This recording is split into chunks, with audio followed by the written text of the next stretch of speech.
The National Weather Service has been issuing a severe thunderstorm warning for Chicago, Illinois, in the Suffolk County in the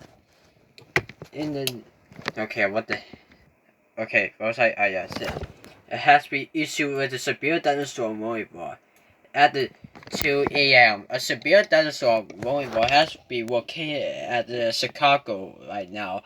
It has a wild bad stormy here. It has some wild stormy weathers right now. Okay, right now. So now there's just take cover right now. We had some bigger news with the EAS report in National Weather Service in severe thunderstorm warning in Chicago.